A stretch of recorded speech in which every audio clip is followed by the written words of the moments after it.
Anime fans அனைவருக்கும் வணக்கம். இன்றைக்கி நம்ம சோலாண்ட் எபிசோட் 138 தான் பார்க்க போகிறோம். போன எபிசோடில் தங்சான் பார்த்தீங்கன்னா தான் ஒரு கிளான் ஆரம்பிக்கிறதா சொல்லியிருப்பான். அதுக்கப்புறமா ஆஸ்காரை மீட் பண்ணியிருப்பான்ப்பா. அவன் தான் ஆஸ்கார்னு சொல்லிட்டு இவனுக்கும் தெரியல, இவன் தான் தங்சான்னு சொல்லிட்டு அவனுக்கும் தெரியல. மொத்தத்தில் ஆஸ்காருக்கு தங்சான் ரோராங் கிட்ட பேசினது சுத்தமாக பிடிக்கல. அதனால தான் மெயினாக அவன் அட்டாக்கை பண்ண ஆரம்பிக்கிறான். ஸோ இவன் என்ன பண்ணுறான், அந்த ஒரு ஹிடன் வெப்பனை யூஸ் பண்ணி அட்டாக் பண்ணுறாங்க. அது கொடுத்ததே தங்சான் தான். தங்சானுமே பார்த்தீங்கன்னா அவன்கிட்ட நீடில்ஸ் இருக்கும் இல்லையா, அதை பயன்படுத்தி எதிர்த்து அடிக்க ஆரம்பிக்கிறான். இப்படியே ரெண்டு பேரும் சண்டை போட்டுக்கிட்டு இருக்காங்க. இப்போ தங்சான் என்ன பண்ணுறான், அடுத்து அவனுடைய அந்த செஞ்சுரி மில்லேனியம் சோல்ரிங் அப்படிங்கிறத ரிலீஸ் பண்ணுறான். இதை பார்த்த உடனே ஆஸ்கார் அப்படியே அரண்டு போகிறான். இப்போ தங்சான் என்ன பண்ணுறான், அந்த ப்ளூ சில்வர் பிளான்ட் இருக்கு இல்லையா, அதை பயன்படுத்தி அடிக்கிறான். அட்லீஸ்ட் இதை பார்த்த உடனே இவனுக்கு தெரியணும்ல இது தங்சான்னு. பயபுல தொடர்ந்து சண்டை போட்டுக்கிட்டே இருக்குது. அவன் என்ன பண்ணுறான், அந்த குளோனிங் சாசேஜ் பயன்படுத்தினால இதுக்கு முன்னாடி அந்த குளோனிங் சாசேஜை பயன்படுத்தி ஒரு ஃப்ளேம் அட்டாக் அப்படிங்கிறத பண்ணுறான். இப்போ தங்சானும் பார்க்குறான், இவன் ரொம்ப ஸ்ட்ராங்காக இருக்கானே அப்படின்னு சொல்லிட்டு மறுபடியுமே என்ன பண்ணுறான், ப்ளூ சில்வர் பிளான்ட் அப்படிங்கிறத பயன்படுத்தி அட்டாக் பண்ணுறான். அவனை அந்த ப்ளூ சில்வர் கேஜ் அப்படிங்கிறதுல பிடிச்சி வச்சுறான். இப்போ ஆஸ்கார் கிட்ட இன்னொரு ஸ்கில் இருக்குது, அது வந்து மிரர் ஸ்கில். இவனை மாதிரியே ஒரு க்ளோன் அப்படிங்கிறத கிரியேட் பண்ணி அட்டாக் பண்ண முடியும். ஸோ பின்னாடி இருந்து ஒரு க்ளோன் அட்டாக் பண்ணுது. ஆனால் தங்சானுக்கு தெரியும் கேஜுக்குள்ளே இருக்கிறது தான் ஒரிஜினல் சொல்லிட்டு அவனுடைய அந்த ஹவுத்தின் ஹேமரை பயன்படுத்தி அட்டாக் பண்ணுறான்ப்பா. இப்போ தான் ஆஸ்கார் பார்க்குறான், என்னது ப்ளூ சில்வர் பிளான்ட்டு, இந்த பக்கம் ஹவுத்தின் ஹேமர், டேய் நீ தங்சானா அப்படின்னு கேட்குறான். இவனும் பார்க்குறான், டே ஆஸ்கார் அப்படின்னு சொல்லிட்டு ரெண்டு பேரும் அட்டாக்கை நிறுத்துறாங்க. ரெண்டு பேரும் சண்டை போட்டுட்டு இருந்தவனுங்க இப்போ அப்படியே கம்ப்ளீட்டாக மாறிட்டானுங்க. ஆஸ்கார் அப்படியே எகிரி குதிச்சு போய் தங்சானை கட்டி பிடிச்சி போனான். தங்சானுமே என்ன சொல்கிறான், நீ சேஃபாக திரும்ப வந்தது எனக்கு ரொம்ப சந்தோஷம் அப்படின்னு சொல்கிறான். அதான் அவன் கேட்குறான், நீ என்னடா இப்படி மாறிட்ட அப்படின்னு கேட்கும்பொழுது, நீ வா முதல்ல ஸ்கூலுக்கு போவோம், நான் எல்லாத்தையும் அங்கே சொல்கிறேன் அப்படின்னு சொல்லிட்டு தங்சான் சொல்கிறான். இவன் என்ன சொல்கிறான், இல்லை ஒரு நிமிஷம் இரு, என்னால் இப்போ ஸ்கூலுக்கு வர முடியாது அப்படிங்கிறான். அதான் தங்சான் கேட்குறான், என்னடா சொல்கிற, ஏன் வர முடியாது அப்படின்னா, சாரோடைய கன்னத்தில் ஒரு கீரல் விழுந்துடுச்சாமா, அதனால் இவர் வந்து இப்போ அக்லியாக மாறிட்டாராம், ஸோ வரமாட்டாராம். தங்சான் என்ன சொல்கிறானா, ஏண்டா இந்த கன்னத்தில் இருக்க ஒரே ஒரு கீரலுக்காடா இவ்வளோ பேச்சு பேசிக்கிட்டு இருக்க, நீ ரோராங்க என்ன நினச்சிக்கிட்டு இருக்க அப்படின்னு சொல்லிட்டு கேட்குறான். அது மட்டும் இல்லாமல் நீ வந்து உன்னோட இன்ஃபீரியாரிட்டி காம்ப்ளெக்ஸில் போகாமல் இருக்க, நான் வந்து எவ்வளோ அழுது போலம்னா கூட என்னால் ஷாவை பார்க்க முடியாதரா அப்படிங்கிறான். என்னடா சொல்கிற அப்படின்னு கேட்கும்பொழுது எல்லாத்தையுமே எக்ஸ்பிளைன் பண்ணுறாங்க. தங்சான் என்ன சொல்கிறான், ஹேண்ட்ஸமாக இருந்து என்ன பிரயோஜனம், எனக்கு இன்னொரு சான்ஸ் கிடச்சிதுன்னா நான் எவ்வளோ வேணால் அக்லியாக மாறதுக்கு ரெடியாக இருக்கேன், ஷாவு வந்து உயிரோடு கொண்டு வந்தால் போதும் அப்படின்னு சொல்கிறான். சரி என்ன நடந்தது அப்படின்னு கேட்டால், இவங்க அப்பா வந்து காப்பாற்றி கொண்டு போய் விட்டார் இல்லையா, அதுக்கப்புறம் என்ன பண்ணார், ஷாவை கொஞ்சம் வருஷத்துக்கு நீ இங்கே இருக்காதம்மா அப்படின்னு சொல்லிட்டு அமுச்சு விட்டார். அதுக்கப்புறமா இவனுமே ட்ரைனிங் அப்படிங்கிறத பண்ணான். ஸோ கடைசியாக அவளை தேடி போகலாம் அப்படின்னு பார்த்தா மார்ஷல் சோலால் குறுக்க வந்துட்டாங்க. அவங்கள காப்பாற்றலாம் அப்படின்னு பார்க்கும்பொழுது அவளோட உயிரை சாக்ரிஃபைஸ் பண்ணி இவனை காப்பாற்றி விட்டுருக்கா இல்லையா, இந்த மொத்த கதையும் சொல்லிட்டான்.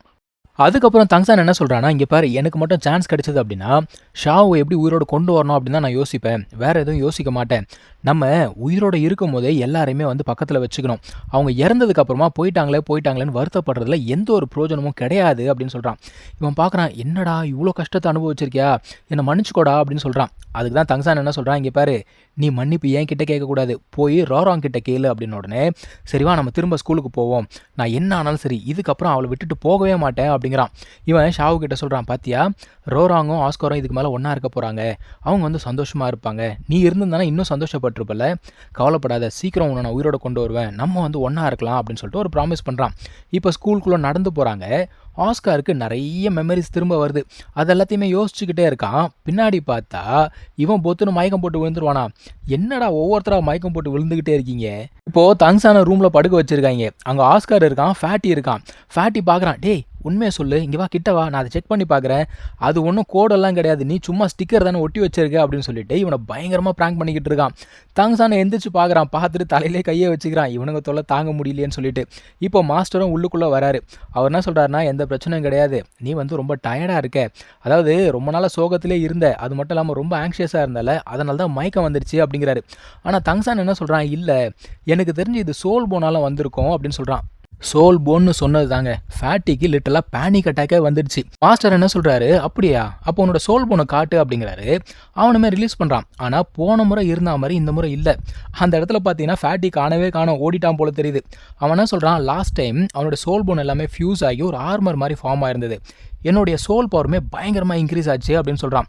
ஆனால் இந்த முறை கொஞ்சம் டிஃப்ரெண்ட்டாக இருக்குது அப்படின்னு சொன்ன உடனே மாஸ்டருமே அப்படியே பார்க்குறாரு. பார்த்துட்டு என்ன சொல்கிறாரு, நான் நினச்சது கரெக்டு தான் அப்படிங்கிறாரு. என்னையா சொல்கிற அப்படின்னு கேட்டால், உனக்கு கண்டிப்பாக ஒரு ஸ்பெஷல் ஸ்கில் கிடைக்கிறதுக்கு வாய்ப்பு இருக்குது அப்படிங்கிறாரு. என்னடா ஸ்பெஷல் ஸ்கில் அப்படின்னா, சோல் போன் ஃபியூஷன் ஸ்கில்லாம். அதான் தங்சான் கேட்குறான், இதுக்கு முன்னாடி இதை பற்றி நீங்கள் என்கிட்ட சொன்னதே கிடையாதே அப்படிங்கிறான். மனுஷன் என்ன சொல்கிறாரு, உன் வாழ்நாளில் இதை நீ அச்சீவ் பண்ணணும்னு நான் நினச்சி கூட பார்க்கல அப்படின்னு சொல்கிறாரு. இப்போ ஆஸ்காருமே கேட்குறான், அது என்ன ஸ்பெஷல் ஸ்கில் சொல்லுங்க அப்படின்னு உடனே இவர் வந்து எக்ஸ்பிளைன் பண்ணுறாரு. அதாவது இந்த சோல் போன்ஸ் இருக்குல்ல, இது எல்லாமே ஃபியூஸ் ஆகி இவங்களுக்கு ஒரு அடிஷனல் ஸ்கில் அப்படிங்கிறத கொடுக்குமா. ஆனால் இது வரைக்கும் அதை அச்சீவ் பண்ணவங்க யாருமே கிடையாதான். ஆனால் மார்ஷல் சோலாலில் ஒருத்தருக்கு அதை அச்சீவ் பண்ணுறதுக்கான வாய்ப்பு இருக்குது அப்படின்னு சொல்லிட்டு மாஸ்டர் சொல்கிறாரு. இப்போது எத்தனை சோல் போன் வேணும் அப்படின்னு கேட்குறாங்க. இந்த ஃபியூஷன் ஸ்கில் பண்ணுறதுக்கு மொத்தமாக 6 போனுமே தேவைப்படுது. அது மட்டும் இல்லாமல் இந்த 6 போனுமே ஒரே கைண்ட் ஆஃப் பீஸ்லேருந்து எடுக்கப்பட்டிருக்கணும். இப்போ இவனுங்க கேட்குறானுங்க, தங்சான் கிட்ட 4 போன் தானே இருக்குது, அதுவும் இல்லாமல் எல்லாமே வேறு வேறு பீஸ்லேருந்து வந்திருக்கு, அது எப்படி சாத்தியம் அப்படின்னு கேட்கும்போது இவன் கிட்ட பார்த்தீங்கன்னா அட்டாச்டு சோல் போன் இருக்குது. இந்த அட்டாச்டு சோல் போன் அப்படிங்கிறது பல முறை இவால்வ் ஆகிருக்கு.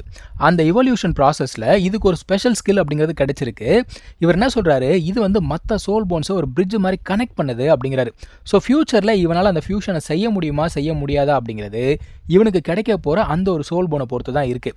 சரி, மார்ஷல் சோலாலில் யார் அந்த ஒரு பர்சன் அப்படின்னு கேட்டால் வேறு யாரும் கிடையாது, பிபி தோங் தான். பிபி தோங் பேரை கேட்டாலே தங்சானுக்கு பயங்கரமான கோவம் வருதுங்க. மாஸ்டர் என்ன சொல்கிறாரு, இங்கே பாரு, தேவையில்லாமல் கோவப்பட்டு இருக்காத, இப்போதைக்கு ப்ரையாரிட்டி நீ வந்து எப்படியாவது ஷாவை ரிவைவ் பண்ணணும் அதுதான் அப்படின்னு சொல்கிறாரு. சரி, உன்னோட பிளான் என்ன அப்படின்னு கேட்கும்போது மார்ஷல் சோலால் வந்து ரொம்ப ஸ்ட்ராங்காக இருக்காங்க. எனக்கு தெரிஞ்ச அவங்கள வந்து நம்ம டிஃபீட் பண்ணுறது ரொம்ப கஷ்டம், அதுவும் எம்பையரை நம்பி இருக்கிறது எனக்கு சுத்தமாக பிடிக்கல அப்படின்னு சொல்கிறான்.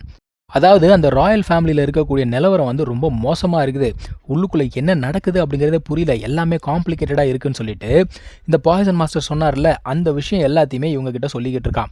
அந்த ஃபேமிலிக்குள்ளே நடக்கிற விஷயம் எல்லாமே ரொம்ப காம்ப்ளிகேட்டடாக இருக்கான். ஸோ அந்த பாய்சன் மாஸ்டர் சொல்கிறத வச்சு பார்க்கும்பொழுது அவருக்குமே வந்து முழுசாக என்ன நடக்குது அப்படிங்கிறது தெரியாது. மாஸ்டர் என்ன சொல்கிறாரு, இவ்வளோ நாளாக நான் வந்து ஹேட்ரட்லேயே இருந்துட்டேன், ஸோ சுற்றி என்ன நடக்குது அப்படிங்கிறத கவனிக்காமல் விட்டுட்டேன் அப்படின்னு சொல்கிறாரு. ஆஸ்காருமே என்ன சொல்கிறான்னா, நீ சொல்கிறதெல்லாம் பார்த்தாக்கா அந்த ஷுவேச்சிங்கை சாதாரண ஆள் இல்லை போல தெரியுதே, ஏன்னா சீஃப் நிங்குக்கு கூட இந்த மாதிரி ஒரு விஷயம் நடக்கிறது தெரியல, அப்போ அவன் சாதாரண ஆள் கிடையாதுல்ல. ஆனால் இப்போ பாய்சன் மாஸ்டர் மட்டும் தான் பாய்சன் ஹேண்டில் பண்ணுறாரு, வேறு யாருக்கு அங்கே பாய்சன் யூஸ் பண்ண தெரியும் அப்படின்னு கேட்கும்போது தங்சானுக்குமே அதை பற்றி தெரியல. ஆனால் கண்டிப்பாக ஒரு பவர்ஃபுல் பாய்சன் மாஸ்டர் அங்கே இருக்கான், அவன் ஷுவேச்சிங்க்கு வேலை செஞ்சுக்கிட்டு இருக்கான். இவங்க எல்லாரையுமே ஒரு பவர்ஃபுல் ஃபோர்ஸ் அப்படிங்கிறத சப்போர்ட் பண்ணிக்கிட்டு இருக்கு. மாஸ்டர் என்ன கேட்குறாரு, இன்னொரு எம்பையர் இருக்குல்ல, மூபாயோட எம்பையர், அவங்க ஏதாவது பண்ணுவாங்களா அப்படின்னு சொல்லிட்டு கேட்குறாரு. ஆனால் தங்சான் என்ன சொல்கிறான், இல்லை அதுக்கு வாய்ப்பே கிடையாது, எனக்கு தெரிஞ்சு மார்ஷல் சோலால் தான் எல்லா வேலையும் பார்த்துக்கிட்டு இருக்கு அப்படிங்கிறான். இதில் இன்னொரு விஷயம் என்னென்னா, இன்னொருத்தன் இருக்கால ஷுவேபேங், அவனையும் நம்பி பிரயோஜனம் கிடையாது, ஸோ நம்ம தான் நம்மளை பார்த்துக்கணும் அப்படிங்கிறான். சரி, என்ன பண்ணலாம் அப்படின்னு கேட்கும்போது நான் ஒரு கிளான் ஆரம்பிக்கலான் இருக்கேன், ஸோ எனக்கு இனிஷியலாக வந்து கொஞ்சம் சப்போர்ட் வேணும் அப்படிங்கிறான். மாஸ்டர் என்ன சொல்கிறாரு, நான் உனக்கு ஹெல்ப் பண்ணட்டுமா அப்படின்னு கேட்குறாரு. இவன் என்ன சொல்கிறான், வேண்டாம், அந்த எம்பரர் வந்து உங்களை நம்பி இருக்காரு, ஸோ அவர்கிட்டருந்து நான் உங்களை பிரிக்க விரும்பலை அப்படின்னு சொல்கிறான். ஆனால் மாஸ்டர் என்ன சொல்கிறாரு, உனக்கு என்ன ஹெல்ப் வேணுன்னா கேளு, நான் செய்கிறதுக்கு ரெடியாக இருக்கேன் அப்படின்னு சொல்கிறாரு. ஓகேன்னு சொல்லிட்டு இவங்க நடந்து போய்கிட்டே இருக்காங்க.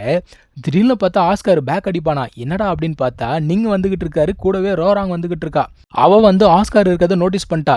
இப்போ நீங்குமே பார்த்தீங்கன்னா இப்போ தான் ரொம்ப நாள் கழிச்சு தங்சானை பார்க்குறாரு. அந்த மனுஷனுக்குமே பயங்கரமான ஆச்சரியம், ஒரு மார்ஷல் சோல் ஒரு மனுஷனை இந்த அளவுக்கு மாற்றுமா அப்படின்னு சொல்லிட்டு மனுஷன் ஆச்சரியமாக பார்த்துக்கிட்டு இருக்காரு.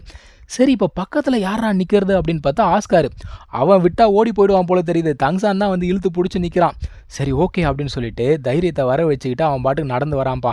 இங்கே தான் இந்த ஒரு எபிசோட் முடியுதுங்க. இதுக்கப்புறம் என்ன நடந்தது அப்படிங்கிறத நம்ம அடுத்த எபிசோடில் பார்க்கலாம். தேங்க்யூ ஸோ மச் ஃபார் வாட்சிங். Take care, by.